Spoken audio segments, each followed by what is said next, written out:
Talk, and today we are talking to women in business, and we are getting their perspectives on some of the issues. When we went on a break, we were talking about women supporting each other. Then we also mentioned that it's better if we not only collaborate among the women, but also have the men collaborate with one another. Mary, coming from that point of an environment that is dominated by men, does a woman have to assume a certain personality in order to break through? No. Do you have to be more aggressive? If there's something you need to do when you're now coming in as a woman in a male-oriented, dominated career or line, you just need to be real. Be as real as possible. Don't look for pity. Don't start crying. If you're going in, go in not thinking that now I'm just going as a woman. That is where the limitation begins. Go in as an equal competitor, as a worthy competitor, as somebody who is here to win too. Make sure, and that's why I mentioned earlier, that make sure that now, that is where now you come in now. When you're coming in, make sure that you have really armed yourself with all the necessary documentation. Make sure you're not going to seek sympathy. Oh, please now give me this job because you guys, you know me, I'm just a woman. No. You use the 2/3 gender role. No.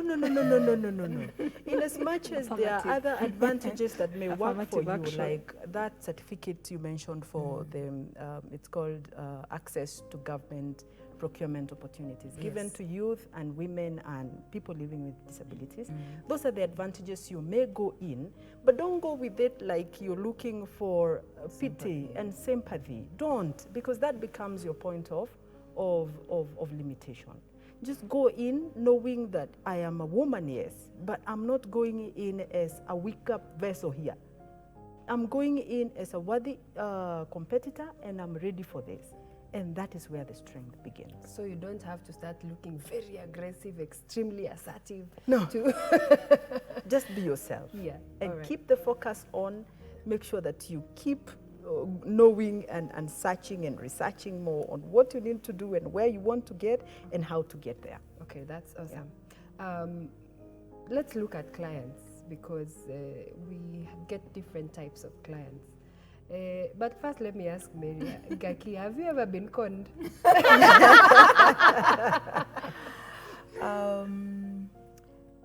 I'm trying to, consider if there's a recent incident of a con. Well, I think, I don't know whether I would really call it a con, but I almost got conned, and it was a social media incident where, you advertise your work on Facebook and somebody sees your work, they like it, then they come to your inbox and you start chatting and chatting and chatting, and they look all genuine and everything. You even get to, in the process of introducing each other, you actually realize, they were recommended by somebody who you know and somebody you've done business for. And thank God, this time I was not dealing with the catering, because it was during the Corona time. I was dealing with something different. And at the point at which you're just about to deliver items, you actually realize the address you're given looks fishy. The account you're being told you're going to receive money from is looking weird. And then we women, thank God now, this is where our advantages come in. Our sixth sense, they kick in and you're like, no, there's something fishy here. So I almost, and like I said, it was on social media. So I think we really need to do our due diligence because cons are out there and they don't care who you are. And let me tell you, the people who con you are not people who you think are not smart, and you'll be surprised the person conning you is a person who wears a suit Monday to Friday. They are very clean, probably even driving a very good vehicle. They have made a living out of conning people. So do your due diligence. Maybe I'm going ahead of myself, but I think it's important when you're in business, especially being a woman with everybody wanting to take advantage because you're a woman. Yeah. It's important to do your due diligence. Okay. Yes. So you learn that you need to do your due diligence. Exactly. And for every social media job that I get, like say it came from an Instagram post or somebody has followed me up or something like that, there has to be due diligence.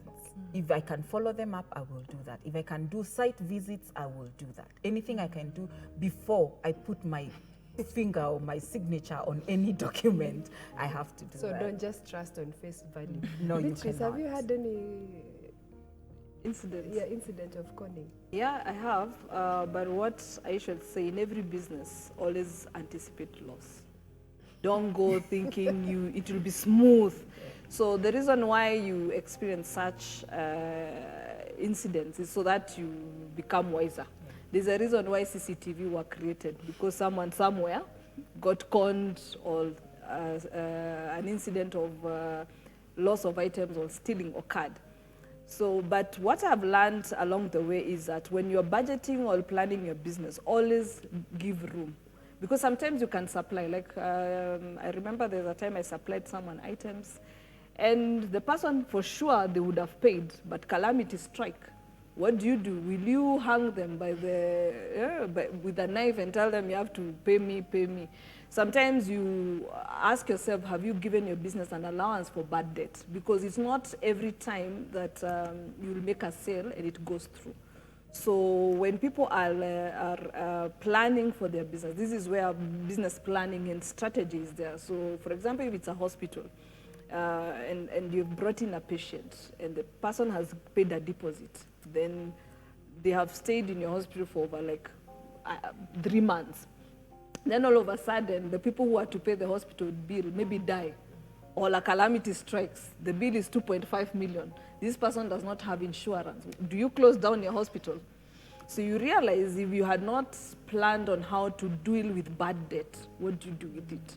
So conning is also part of bad debt. Yeah, it's usually you give a room for allowance. Otherwise, you'll get heartbroken, heart attacks, because because I'm saying that out of experience, because there's an instance we did supplies to a member of parliament for hospital supplies. They were almost going for 3 million, and the person decided not to pay, and they give you threats. And they tell you, we won't pay you, you know, mimi ni mkubwa, mimi ni mheshimiwa. Now you realize your life is more at risk, because you are running you are running after 3 million. But you see, it's a loss. That's conmanship, because you trusted, like the issue is saying, actually the people who con you are not strangers. They're actually people who know you very well. They convince you so much and you believe in them. So sometimes when the deal is too good, I usually say think twice. Actually, what I call delay tactic. If they are really, really genuine, then they'll be ready to wait. Otherwise, when somebody is harakishaing you, mimi ni mheshimiwa, mimi ni mkubwa, you know, these things with kudanganya, you know, and you know, those instances. They use sweet words. Exactly. But if you're going to venture into business as a woman, or even as a man, because I know some will have men viewership, always when you're budgeting, always give that allowance in case of a bad debt. What happens? Actually, nowadays there's insurance. You can insure your business. So in such a case scenario, when the deal has gone sour, you can always go to the insurance company and they're able to reimburse, so that your business does not collapse. Because many businesses have also collapsed because of conman. Maybe someone has taken all your goods, your capital, your imeenda, and you're like, do I start from the beginning, or what happens? So be enlightened. There's what we call insurance to insure on bad debts.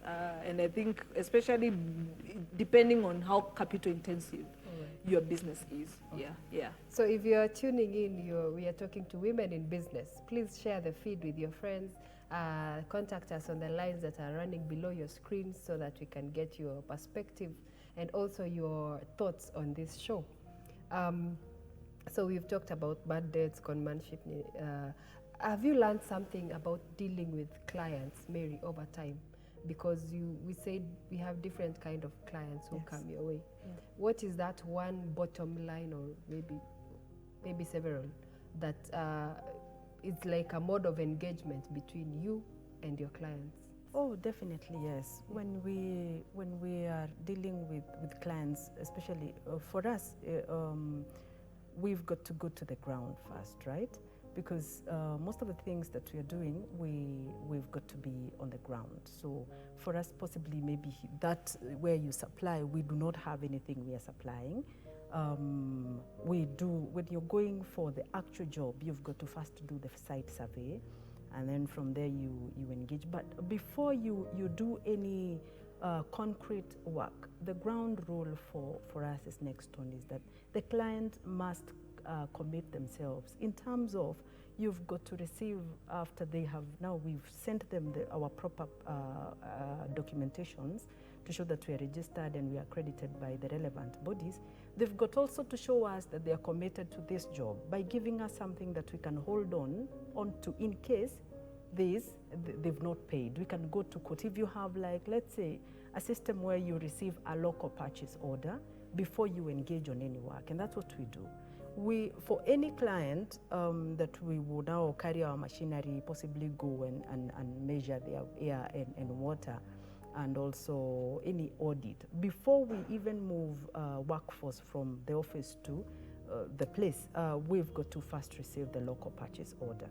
We may not necessarily receive what we say, like, let's say, have the payment, because at times it may not be possible. Maybe also the client, depending on the client, may not be able to pay beforehand.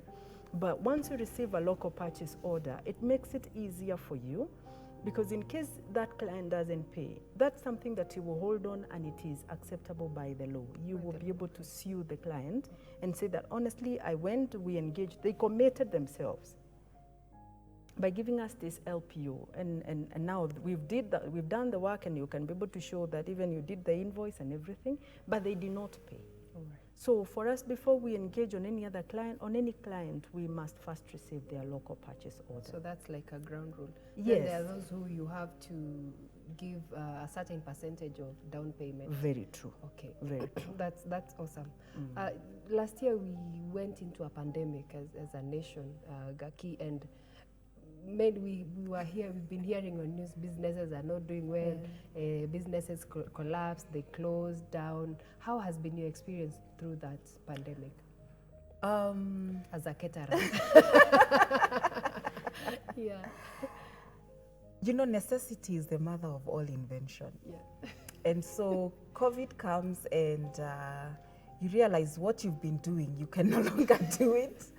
For us in the events industry, no events, no groups, no meetings, no restaurants operations, as in nothing. So definitely you have to now start thinking, will we stay in the house? What's going to happen? Even if, say, you're a landlord, you will still find tenants are not paying because they don't even have the money to pay. So nobody was covered, really. But I thank God, because at that point, what happened is, you know, I'm just in the house one day and I see one of my sisters-in-law selling masks. And I call her and I'm like, you're selling masks? Yes, I'm also selling. No, that's it. And that is just how I got into a totally different business, because it's COVID. It's not something I would want to do, really, totally. I also started a shop in town, you know, selling ladies' stuff, you know, innerwears and lingeries and all that. Something I would never have envisioned myself doing. All COVID manenos. So you had to reinvent yourself. So I had to reinvent. I had to think on my feet. My husband, on the other hand, started doing also, you know, farming and things like that. And if you remember, a lot of people who went into farming around that time fed the nation, you know, so to say. So when things like that happen, because we're entrepreneurs, and like Beatrice had said earlier, you're a leader. You have to think on your feet. You cannot sit down and say, oh, my tools of trade are all taken. No. We have to keep thinking. We have to keep creating opportunities. Remember, there are people depending on you. I have staff who were depending on me, because now when I'm out of business, they are also out of work. So we had to think. So that's how I started doing something totally different. And there I am now online. And you know, you cannot be ashamed. Yeah. You cannot be ashamed as a woman and begin to think, oh my God, I'm doing so many things. What will people think? What will people say? Because those are some of the challenges we as ladies go through. A man may not get all that, but a woman, if you make so much noise, you know, in business and things like those are some of the stereotypes you will get. So I had to think, I had to reinvent, I had to be innovative, I had to meet a need. And I would say God has been very gracious. There were difficult times, of course, but it also helped me to think out of the box. I extended my wings, you know, I got new wings. If I had others, others grew. Yeah. And I went to hospitals, you know, trying to sell masks. Place probably, you know, her line. Yeah. And something had to be done. And so we started doing. Okay. And it was a learning. It was a learning season. Then you can also not rely on one income stream. I think Kenyans, we are very blessed. Ladies especially, we know how to multitask. I think at that point is when you bring all that your multitasking experience as a woman, you bring it to the table and see what works for you. Pandemic or no pandemic. Yes. Beatrice, did you experience any challenges during the COVID-19 period? I know we are still in it, but well, last year. First and foremost, we have to understand that business is uncertain. Anytime you ever venture into business, always at the back of your mind, remember there's always uncertainty. Now, the problem with COVID-19, it hit everybody unawares. Nobody would have thought. We're all saying, Happy New Year, Happy New Year. We're all, you know, excited. It's my year. You know, your pastor told you, today is your year. This is my year. And the next thing, COVID hits, and then you go back and asking your pastor, was it really our year? Anyway, so business is uncertain. And something else people need to understand is that any great businessman, they have experienced failures, even up to 7 times or even 100 times before now you say, aha, this business has succeeded. So people should not go with that mentality. You know, like the way in school, you are told, utafika form 4, you'll do KCSE. You know, there's a nice line. In business, it's not a straight line. So today you may be picking kumbe, it's because tomorrow you'll be sinking deep down. Actually, even some to a point of even bankruptcy. Let me put it that way. You become bankrupt. Like when people ask even for 10 shillings and you tell them you don't have, they look at you, they're like, but we had your business was doing very well, because it happens in business. So anybody venturing into business, there's a lot of certainty. Personally, when COVID struck, for me, it birthed actually the businesses I am in. My consultancy, I would say, went down because companies were now downsizing, hospitals were not operating because they closed down. Because now everybody was focusing on this COVID. People are now waiting for a drive-in. So there was even laying off of healthcare workers because now you cut down. But in terms of sanitation products, they shot, you see. In terms of, it really went, they shot because now everybody realized, oh, we need to wash our hands, yeah. But when it comes to things like beauty products, they went down because now people are indoors, they no longer, you know, everybody went into a, saving mode. Everybody was like, we don't know how long this COVID goes, so people are not so much spending on themselves, they were just spending on necessities. But things like schooling, remember now kids were at home for almost a whole year, I would put it that way. And the fear of most parents was like, if my kid goes in January, will they even remember how to write their names? So that's where you So we started, so we started about virtual classes, like because our kids had mobile phones. So if your kid is with the mobile phone, instead of venturing into weird sites and weird series, they were able to engage with teachers. Because remember also teachers now, schools closed, private schools closed. And there was no physical interaction with students. So these are teachers who need to feed themselves. They need to eat, they need to do that. And that's the only tool of trade. So we introduced Google Virtual. We just used whatever was available. So you ask a teacher, you're good in maths, so we'll give you 40 students. Are you able to interact with them, give them assignment? It kept the students a little bit engaged. So for me, it birthed in terms of those needs, because I say business people are solution makers. You don't go with creating more problems. No, that's where a leader comes in. That's why I insist entrepreneurship, you must be a leader. If you're not a leader, please stick in your employment, be a follower and be grateful for that, because you have to, like she said, you have to be on the go. You have to think, there's a problem, how can I solve it? You have to think of solution making. So for me, that's when solution making came in. I'm like, kids are at home, parents are even now worried, fridge inaisha food, because everything, yeah, the child is always thinking about it. But once you engage the child, they're able to recover on that. Then manufacturing of the sanitation products is because we had so much dependent on importing. Now crisis hits, mnaenda kwa shelves unasikia kibuya sabuni is almost 3,000. When did soap go all the way? So we started thinking about ourselves. We're like, what if we did our own local manufacturing? Because we don't know, because I know scripture says in the last days pestilence and diseases shall be the norm. So what if there's another lockdown for a whole year or 2 years? Does it mean we won't wash and we won't shower, we won't, you know? So we had to think about it. And I think, but one thing I tell people is this, and I wanted to support my friend here. When you venture into business, always work hand in hand with a legal person. They're able to work with you, even those litigations, the client, because business is prone to losses. Trust you me. That's why it says risk. And the higher the risk, we say in economics, the higher the returns. But as much as it's a higher risk, you can also crash and dig deep. Yeah. So one business advice or a business tip I would encourage viewers, work hand in hand with a legal person. They're able to cushion you.